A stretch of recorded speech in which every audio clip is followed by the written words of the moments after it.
Hi, my name is Broderick Brown. I'm a tenants rights attorney, and today I'm reacting to a news segment about the announcement of a landlord dropping a unlawful detainer against tenants who have lived at the property for over 4 years.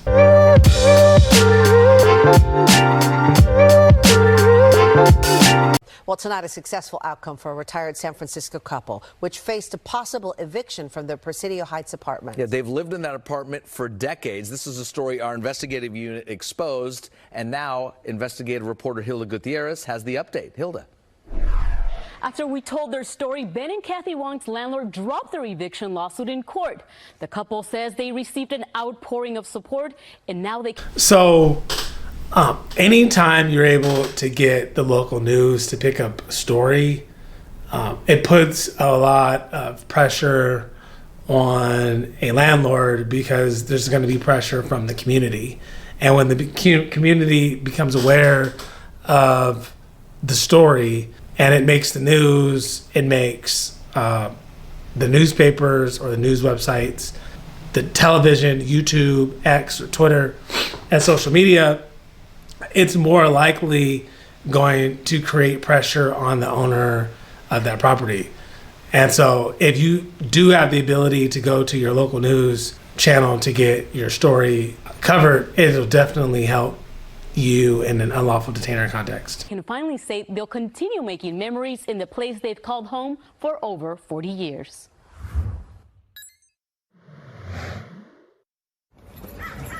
The last time we met with Ben and Kathy Wong, it was under a very different light. We don't have to get on a ladder and try to change the bulbs anymore, and we have light. They were facing an imminent eviction, and various maintenance requests had gone unanswered. 40 years of memories in boxes. A lot of times, from my experience talking to tenants in the Bay Area, is that when you're in a rent controlled city and you have below market rent, a lot of times it's a lot harder to get landlords to make repairs in your unit, because from the landlord's perspective, they want to get you out. And so I would expect that the rent that these two tenants were paying was below market. Let's see. We don't even know where we're going to go or how we're going to pay for it, because we are on a fixed income. We're seniors now. They lived with this uncertainty for 2 years as they fought to stay. Ben and Kathy argue that their eviction was retaliation for contesting over $90,000 of what they believe to be illegal rent increases on their rent-controlled apartment in 2019. They also allege it's unclear based upon this part of the segment how much the landlord tried to raise their rent, but clearly it seems as if the tenants fought that rent increase.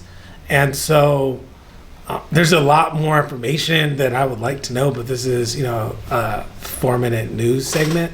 But the key thing here is that in rent control cities, the cities will determine how much a landlord is able to raise your rent per year. So it's pretty set in stone what their rent would have been based upon a 1984 rent basis.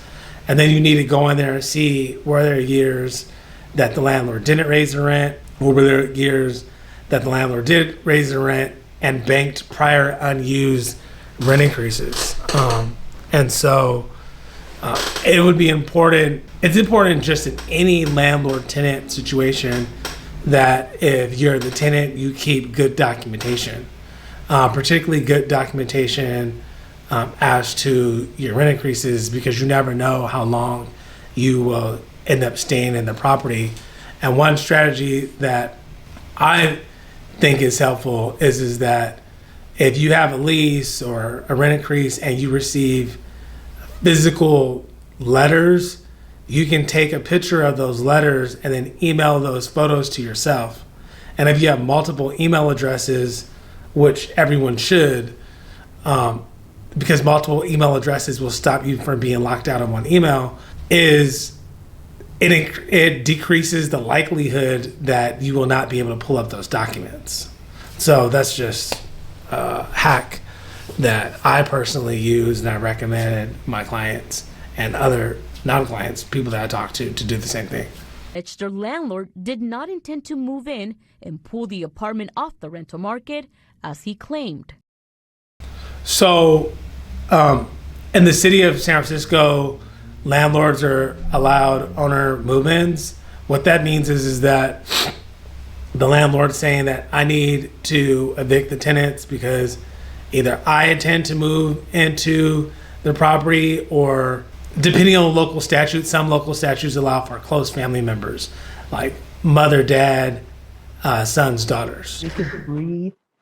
It was like we had been holding our breath for months and months. An elderly couple in San Francisco is being evicted from the apartment they've called home for nearly 40 years. After NBC Bay Area told their story, and with legal help from the Tenderloin Housing Clinic, the building's owner dropped his Ellis Act eviction. The Ellis Act allows landlords to evict tenants. So what the Ellis Act does, it allows landlords to essentially go out of business for 5 years. And if they decide to do that, they're able to legally evict a tenant, and then they're prohibited from renting the unit out to another tenant for 5 years. And if they decide to rent out the unit prior to the expiration of the 5 years, they need to offer the unit back to the original tenants. And so it's rare that I see Ellis Act evictions in my practice. It's an extreme course of measure because most landlords need the rent over the 5 years.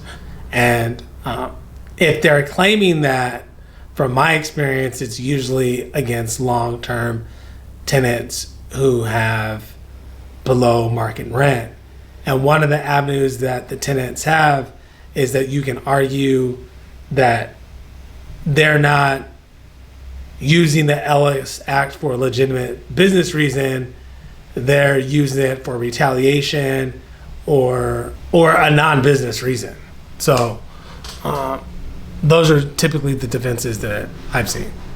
If they plan on taking their property off the rental market for at least 5 years. I think the landlords realized that they could very well lose at trial. We could win on the retaliation defense. And therefore, I think they gave up and decided to let the tenants stay. One of the things is that this is a real risk for the landlord in this case, is that if they were to have went to trial and lost, then the tenants, in my opinion, would have a new affirmative lawsuit against the landlords for the wrongful eviction and the harassment that the tenants endured over the course of, it sounds like, the 2 or 3 years while this case was being litigated. It was wonderful because people are reminding me, because I moved over when I was 7 years old or 8 years old, and from Oakland. After suffering a heart attack during their legal battle, Kathy says her health has also improved since she got the news they can stay in their home. A lot of times people don't consider how stressful a lawsuit can be. Now, in this case, the tenants didn't have any choice in the matter, but their harms and losses and pain and suffering as a result of having to fight this eviction over the course of 2 years are immense.